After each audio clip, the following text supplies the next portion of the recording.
Did you know that nearly 2 out of 3 homeowners regret rushing their choice of picking a flooring contractor? Most end up losing money on poor workmanship and costly mistakes. But by the end of this video, you'll know how to make the best hiring decision, avoid trouble, and get a floor that you love. You'll learn 3 essentials every homeowner needs before hiring a flooring contractor. How can you tell if a flooring contractor is qualified and trustworthy? What are the questions you absolutely need to ask before signing anything? And how to confidently compare bids so you can make the smartest and safest choice. Let me start with the real story. Not long ago, I had a client come to me after their install was finished by another company. They hired the cheapest flooring contractor they could find. The price seemed great, but just in a few months, their new floor started buckling, started having separation, gaps. The planks moved, the edges lifted, and when I pulled up a board, I found skip steps. They had no moisture barrier, no sulfur preparation was done. They used cardboard boxes to level the low spots instead of a concrete-based leveler, and it cost them twice as much to fix what a pro would have done right the first time. That experience is why I'm so passionate about saving you from the same mistakes. Here's what you need to watch for. Avoid hiring the cheapest contractor. The lowest cost contractor always skips steps, and it can mean a stressful experience with constant repairs or even a floor you need to rip out and redo. Look at the contractor's presentation. Are they driving professionally branded vehicles?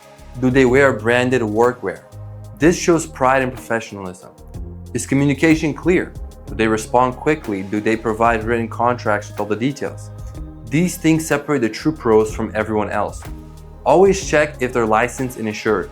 This isn't just paperwork, it's protection. If a contractor can't hand those over, move on, no exceptions. Get and verify references and check to make sure they have at least 75 Google reviews and a 4.5 star rating and above.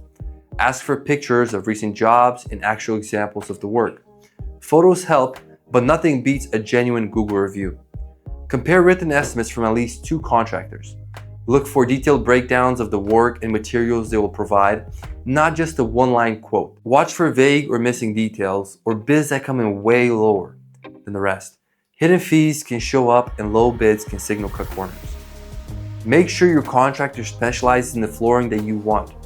Lots of folks claim they do all floors, but a true expert will know the ins and outs of each material. The last thing you want someone is guessing or using the wrong tools, products, and supplies. Ask to see if they grind or level the floor. This is the most important part of any flooring installation. We do this for every project, and if the contractor is not planning on doing any prep work, do not hire them. Every single job needs some type of sulfur preparation, even if it's a brand new home. Don't forget to trust your gut. If something feels off, maybe the contractor dodges a few questions, overpromises, or just seems unreliable, listen to those feelings. Good paperwork and nice words don't always mean you're safe. One last thing, if you're not sure or you want a second opinion, comment down below and we'll be more than happy to help. I've helped plenty of families recover from mistakes with other contractors, and that's why I do this.